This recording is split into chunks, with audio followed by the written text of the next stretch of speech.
delivered a keynote speech during a session called The Return of High-Stakes Diplomacy here in Istanbul at the TRT World Forum. Of course, it was one of the very highly anticipated speeches. We were expecting him to lay out some global outlook from Ankara's point of view when it comes to its foreign policy, recent foreign policy at least.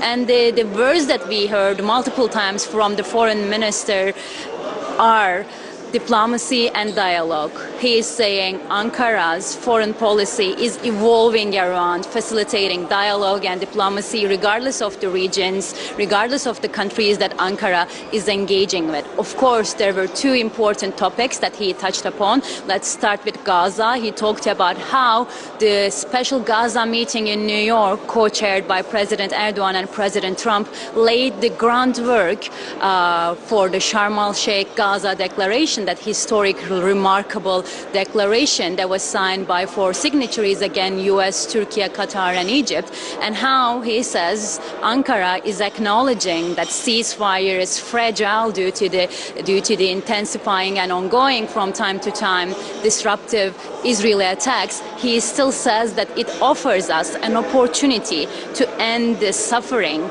humanitarian suffering mainly, in Gaza. That's why he says, as guarantor countries, we must ensure its full implementation. He also reaffirmed Turkey's long-standing position when it comes to that, is saying that Turkey is still advocating for two-state solution in the long term. Turkey is believing that peace and security can only be established in the region with the establishment of an independent Palestinian state on the borders of 1967 with East Jerusalem as its capital. So there was an emphasis on that by Foreign Minister Fidan. And also he talked about Russia-Ukraine war. He said how Turkey facilitated many talks, especially bringing two sides back to the negotiating table after 3 years in Istanbul in this year. And he said that he is hoping, and Ankara is again reaffirming its readiness to host another round of talks, especially a leaders meeting. It was previously hinted by both leaders, both Russian president and Ukrainian president. So Turkish foreign minister there was again reaffirming Ankara's readiness to host that proposed leaders summit and also facilitate or mediate a possible ceasefire between Russia and Ukraine. And of course, they're working, as you mentioned, to keep that ceasefire in Gaza afloat. We do understand that Turkish diplomacy will hopefully work its magic on Monday, as well, as we heard from Hakan Fidan himself say that a meeting of foreign ministers is going to be held on Gaza in particular.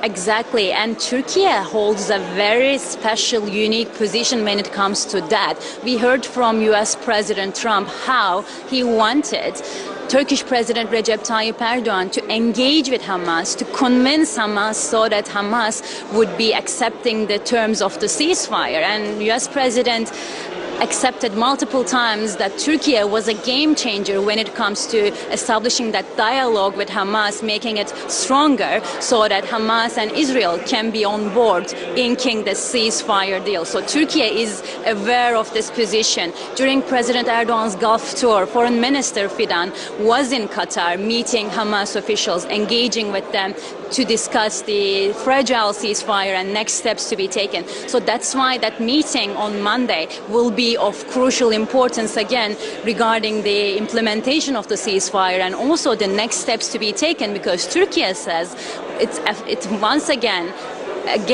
expresses its intention to be involved in Gaza's rebuilding and rehabilitation. Turkish president has long been talking about that, and of course there is this proposed Gaza task force or international peacekeeping force in Gaza, and we heard from multiple times from Turkish officials that conversations and discussions surrounding that task force, whether Turkey will be involved, whether Turkish boots, Turkish troops would be on the ground, are still underway. So we are expecting in the coming days and weeks to hear more details and updates on that issue. Okay, Kubra Koç live for us there at the TRT World Forum. Thank you.